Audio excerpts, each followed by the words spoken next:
Halo, assalamualaikum warahmatullahi wabarakatuh. Kalau teman-teman yang merasa hidungnya gatal, kemudian berair, kemudian bersin-bersin, ya itu bisa terjadi saat sedang flu. Ya, tetapi ketika kondisi teman-teman bersin-bersin, ya badan terasa fit, kemudian tidak sedang flu, ya itu bisa terjadi. Ya mungkin tidak teman-teman sadari. Ya kondisi fit, tidak flu, tapi sering bersin-bersin.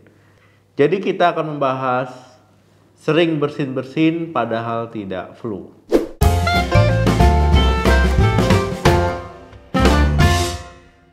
Ketika kita bersin itu merupakan pertahanan tubuh ya terhadap sesuatu yang masuk ke hidung, ya, saluran pernapasan, kemudian bersin, yaitu untuk mengeluarkannya. Nah teman-teman, ya udara yang kita hirup itu bukan hanya oksigen ya, tetapi bisa debu, bisa polusi, ya bisa zat alergen, bisa juga ada bakterinya, virusnya di situ. Hidung kita ini berfungsi untuk menghirup udara, menghirup oksigen ya. Kemudian ada bulu-bulu hidung ini fungsinya untuk menyaring ya, menyaring partikel-partikel asing. Ya, kemudian nanti lendir di hidung ya tugasnya untuk melengketkan partikel-partikel tersebut. Ya, kemudian kalau seandainya dirasa itu berbahaya ataupun bersifat alergen, bersifat iritasi bagi hidung, ya kemudian nanti ya hidung akan mengirimkan sinyal kotak untuk bersin ya, untuk mengeluarkannya.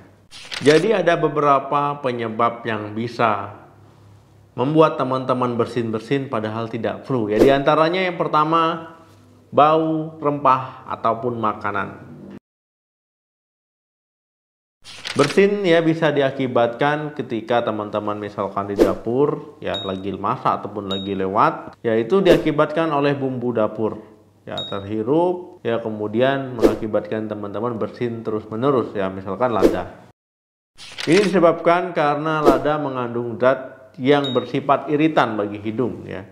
Nah, ini akan membuat ya lendir di hidung, kemudian hidung itu sendiri yang merespon zat iritan tersebut ya, akhirnya teman-teman bersin. Begitu juga ya ketika teman-teman misalkan lagi masak cabai ya, jadi nggak heran kalau teman-teman masak cabai, teman-teman bersin-bersin, itu sama. Yang kedua, reaksi alergi. Jika teman-teman sedang tidak flu tapi sering bersin-bersin, bisa saja ini karena reaksi alergi ya. Nah, alergi bisa ditimbulkan pemicunya misalkan dari debu, ya bulu binatang, ya serbuk sari, ya, ataupun zat lainnya ya, zat kimia lainnya. Nah, teman-teman, ya kalau dalam medis ini disebut dengan rinitis alergi. Kondisi rinitis alergi biasanya disertai dengan hidung meler, ya berair. Nah, ini karena reaksi tubuh, respon tubuh yang menganggap zat tersebut sebagai alergen ataupun ancaman.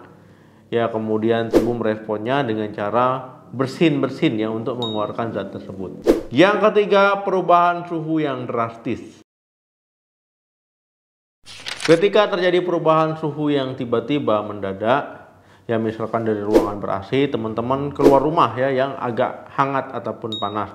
Nah, ini bisa teman-teman tiba-tiba bersin-bersin terus-menerus.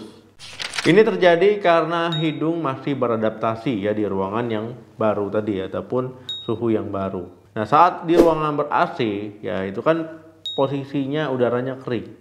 Nah, tubuh akan berusaha untuk melembabkan hidung supaya tidak kering.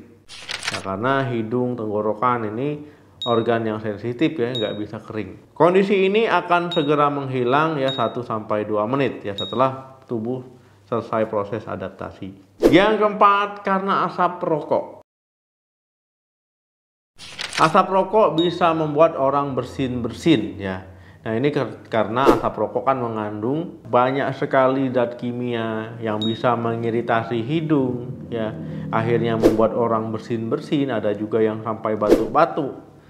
Ya, ini memang ada dan sering terjadi.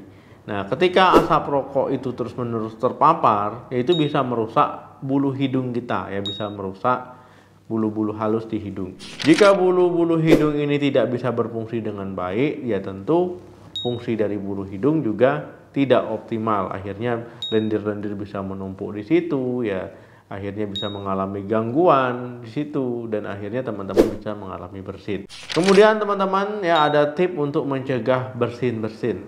Ya tentu kalau menjaga kesehatan itu perlu ya supaya teman-teman tidak terkena flu, karena flu juga bisa menimbulkan bersin. Kemudian teman-teman harus menjaga kebersihan rumah, misalkan sering membersihkan rumah dari debu ya, misalkan di karpet-karpet, di perabotan, ataupun di kursi-kursi, di spray tempat tidur ya, supaya tidak memicu debu dan juga tidak menimbulkan ya tumbuhnya tungau di situ. Kemudian kalau teman-teman alergi terhadap bulu binatang ya sebaiknya jangan memelihara binatang ya, ataupun memelihara binatang di luar rumah. Atau teman-teman bisa mengganti peliharaan ya, misalkan ikan, kura-kura yang nggak ada bulunya. Berikutnya teman-teman kalau keluar rumah ya gunakan masker ya, karena banyak polusi, banyak debu ya, banyak asap rokok ya ketika berpergian di luar rumah. Nah dengan menggunakan masker ya itu bisa menurunkan risiko teman-teman terpapar. Nah kalau teman-teman misalkan sering bersin-bersin saat lagi masak, ya itu saat menggunakan bumbu masak membukanya pelan-pelan pakai gunting ya, jauhkan dari wajah ya, area wajah, jangan sampai deket ya, nanti malah bersin-bersin terus-menerus. Kalau memang teman-teman yang menemukan dirinya sering bersin-bersin tanpa diketahui penyebab pastinya, ya sebaiknya teman-teman konsultasikan ke dokter ya untuk mengetahui kenapa bersin-bersin. Nah teman-teman bisa melakukan penanganan awal ya, penanganan awal bersin-bersin dengan mengkonsumsi obat antihistamin yang bisa dibeli di apotik ya, antihistamin. Oke teman-teman, terima kasih yang sudah menonton video ini sampai habis. Jangan lupa like, share, dan komen. Sampai ketemu lagi di video saya selanjutnya. Salam sehat, sampai jumpa.